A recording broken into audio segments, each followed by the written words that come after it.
जिंदगी में सभी के पास पूरी दुनिया में केवल एक दिन में 24 घंटे ही होते हैं। कोई ऐसी पॉसिबिलिटी नहीं है कि किसी के पास 25 घंटे हों या किसी के पास 23 घंटे।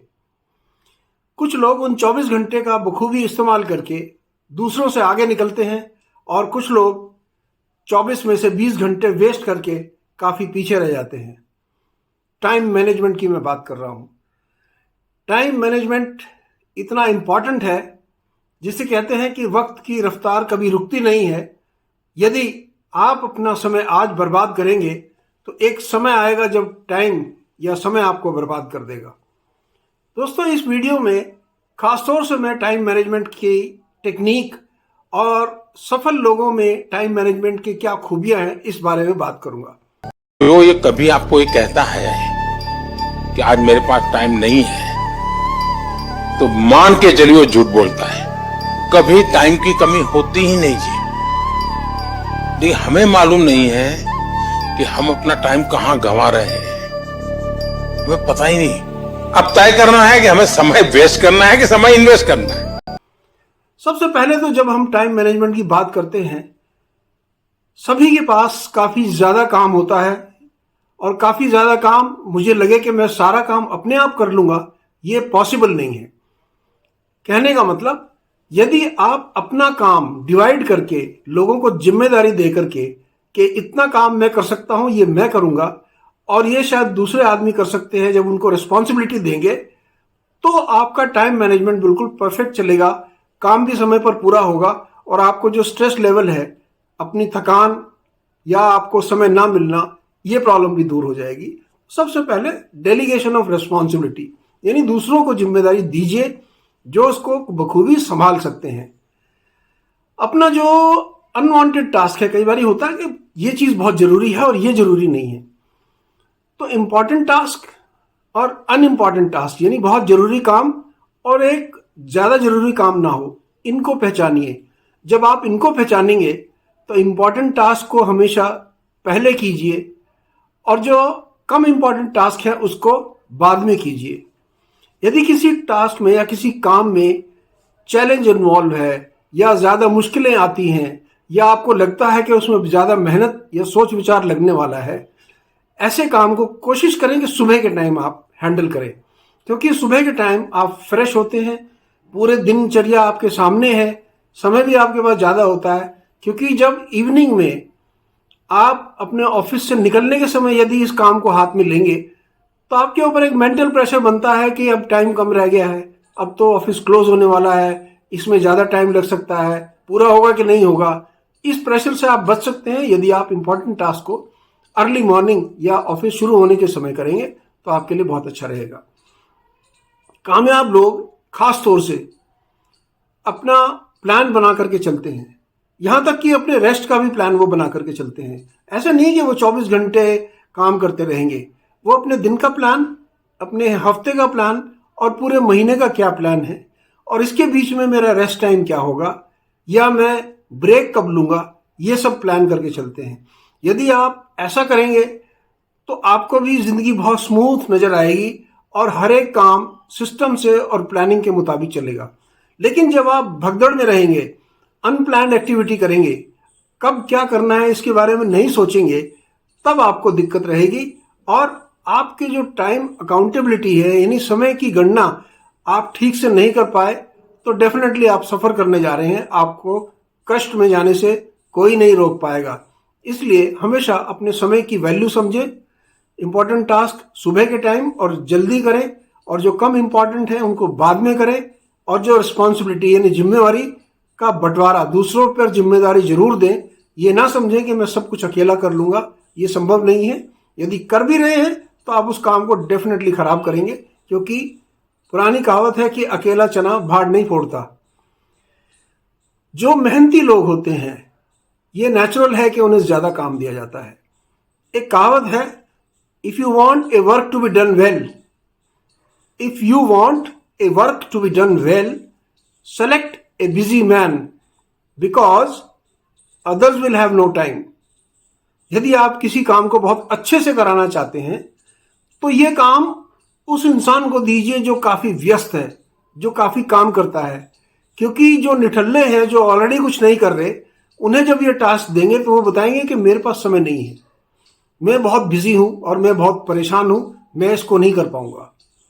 तो इसलिए ध्यान रखिए कि डेलीगेशन ऑफ रिस्पॉन्सिबिलिटी भी एक सोच विचार करके और सही इंसान को सही जिम्मेदारी देना, यह भी एक टाइम मैनेजमेंट का हिस्सा होता है। आपको जैसे मैंने बताया, अपने दिन की दिनचर्या, आपके हफ्ते की प्लानिंग, आपके मंथ की प्लानिंग, इवन यहाँ तक क्वार्टर की और एनुअल प्लानिंग आप लेकर के जब चलेंगे तो आपको कोई दिक्कत नहीं आएगी।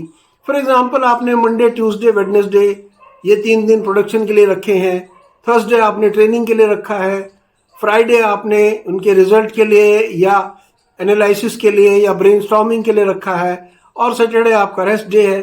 जब आप इस प्रकार से काम करेंगे तो आपको रिजल्ट भी अच्छा मिलेगा, सिस्टमैटिक मिलेगा, टीम भी खुश रहेगी और आप एक कामयाब इंसान नजर आएंगे। जब भी आप काम करते हैं, यानी कहते हैं कि आप बिना सोचे समझे बैल की तरह काम करते रहो, यह भी रिक्वायरमेंट नहीं है। हमेशा अपनी एनर्जी जो है उसे बचा करके रखिए, क्योंकि जब मुश्किल समय आता है या बड़ा काम आपके साथ आएगा, वो ज्यादा एनर्जी खर्च कराएगा। जो लाइट वर्क होते हैं उसे लाइटली लेकर के चलिए, बहुत ज्यादा अपना टाइम एनर्जी उसमें वेस्ट करने की जरूरत नहीं है। और अपने जो काम है उस पर फोकस रखिए। आपने करना क्या है, कब करना है और कैसे और कितने समय में करना है, ये मत भूलिए। जब तक आप ये चीज रेगुलेट कर सकते हैं तो आप अच्छा रिजल्ट देंगे। अगर आप इसे रेगुलेट नहीं कर सकते हैं तो अच्छा रिजल्ट नहीं आएगा। हमेशा ये नहीं होता है कि जो मैंने सोचा है या जो मेरा प्लान है वो सब कुछ सिस्टमेटिक चलता जाएगा। हम इंसान हैं, कई बारी चीजें भूल जाया करती हैं। इसलिए जो भी आपका एक्शन प्लान है, जिसे कहते हैं, उसे लिख करके रखिए। एक्शन प्लान का मतलब जो मोटी मोटी चीजें हैं, जो हेडलाइंस हैं, जो आपको चीज याद दिला सकें, ऐसे पॉइंट्स कहीं जॉट डाउन या लिख करके रखिए और उन्हें रिवाइज करते रहिए कि मुझे शायद इस समय पे ये करना है, इस समय पे ये करना है, 3 बजे तक ही मुझे ये काम करना है, इसके बाद मेरी ये 2 मीटिंग है। जब आप इस तरह से काम करेंगे तो डेफिनेटली आपको सक्सेस भी अच्छी मिलेगी और रिजल्ट भी अच्छे मिलेंगे। यानी अपना जो काम है उसका एक कैलेंडर बना करके काम करें और उसके मुताबिक सिस्टमेटिकली चलें तो आप डेफिनेटली, क्योंकि जीवन में हर एक मिनट कीमती है, आपके लिए हर एक सेकंड, हर एक मिनट कीमती है। जो भी आपने टाइम वेस्ट किया वो वापस नहीं आएगा और वो डेफिनेटली आपके खाते से निकल गया है और वो जो इंपॉर्टेंट टास्क था उतना पीछे चला गया है यदि आपने समय पर एक्ट नहीं किया या रिएक्ट नहीं किया। सो अपनी जो पावर है उसको यूज कीजिए। और जैसे बार बार मैं कहता हूं कि डेलीगेशन ऑफ रिस्पॉन्सिबिलिटी को प्रैक्टिकली अपने जीवन में लाइए, अपने ऑफिस में यूज कीजिए, आपको इसके अच्छे रिजल्ट मिलेंगे। प्लस सेकंड लाइन जो टीम है, यानी आपके बाद, सपोज आज मैं छुट्टी पर हूं तो ऐसा ना हो कि सब कुछ काम रुक जाएगा। तो आपकी जो सेकंड लाइन है या जो आपका बैकअप है वो तैयार है। आप अगर ऑफिस में नहीं भी हैं तो भी सभी काम अच्छे से चलेगा। ये तभी चलेगा जब आप रिस्पॉन्सिबिलिटी अपने जूनियर्स को देना शुरू करेंगे और वो इसी तरह से सीखेंगे। एक इंसान को 4-5 टास्क एक साथ मत देना। जब भी आप मल्टीटास्किंग इसे कहते हैं, जब भी मल्टीटास्किंग आप करेंगे तो उस इंसान को भी प्रायोरिटाइज करने में समय लगेगा और वो हो सकता है यहां गलती कर जाए कि मैं ये काम पहले करूं या ये पहले करूं।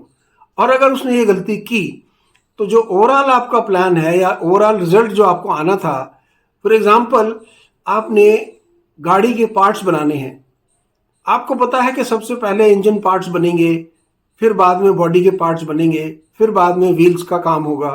लेकिन यदि आपने प्रायोरिटाइज नहीं किया और सिस्टम से लोगों को नहीं बांटा तो उल्टा होगा कि कई बार टायर तो तैयार है, बॉडी नहीं है तैयार, इंजन तैयार नहीं है, गाड़ी असेंबल कैसे होगी।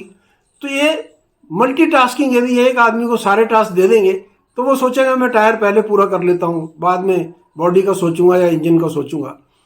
इस प्रकार से सिस्टमेटिक रहिए ताकि आप सिस्टम से और टाइम से सब चीजों को पूरा कर पाए। कभी भी जब भी सबसे मुश्किल टास्क आता है उससे भागिए मत। या तो यदि आपको समझ नहीं आ रहा है तो अपनी टीम को बुला करके, जिसे कहते हैं ब्रेनस्टॉर्मिंग सेशन कीजिए, सबकी सलाह लीजिए और उस सलाह के ऊपर रिएक्ट कीजिए। और यदि आप ऐसा नहीं कर पाते हैं तो डेफिनेटली आप अकेले सब कुछ करेंगे तो इसमें मुश्किल आने वाली है। क्योंकि अपने जीवन का एप्रोप्रिएट एम रखना, अपने ऑर्गेनाइजेशन का प्रॉपर एम रखना और उस पर चलना बहुत इंपॉर्टेंट है। जब तक आप स्ट्रेटेजी लेकर के नहीं चलेंगे, यानी एक प्लानिंग के मुताबिक नहीं चलेंगे, तब तक आपको मुश्किल आने वाली है। खास तौर से दूसरों की एडवाइस लेना, दूसरों की सपोर्ट लेना, ये एक टाइम सेविंग फैक्टर होता है।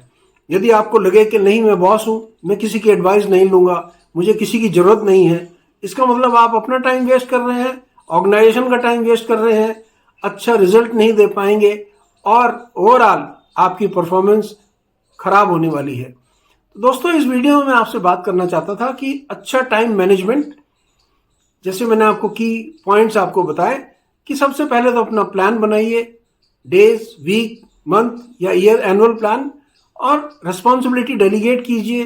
जो मुश्किल काम है उसको पहले कीजिए, अपनी एनर्जी बचा करके रखिए, और जो टास्क का कैलेंडर है वो बना करके रखिए। दिमाग में रखिए कि हर एक मिनट, हर एक सेकंड इंपॉर्टेंट है। मैं कुछ भी अगर वेस्ट करूंगा तो वेस्ट ऑफ टाइम है और वापस नहीं आएगा। उम्मीद करता हूं कि आपको ये वीडियो अच्छी लगेगी, आप इससे डेफिनेटली कुछ सीख लेंगे। यदि चैनल पर नए हैं तो धर्मेंद्र मान मोटिवेशनल को सब्सक्राइब और वीडियो को लाइक शेयर करना ना भूलें। बेल आइकॉन जरूर दबा लें ताकि आपको अगला नोटिफिकेशन समय पर मिल जाए। Take care, god bless.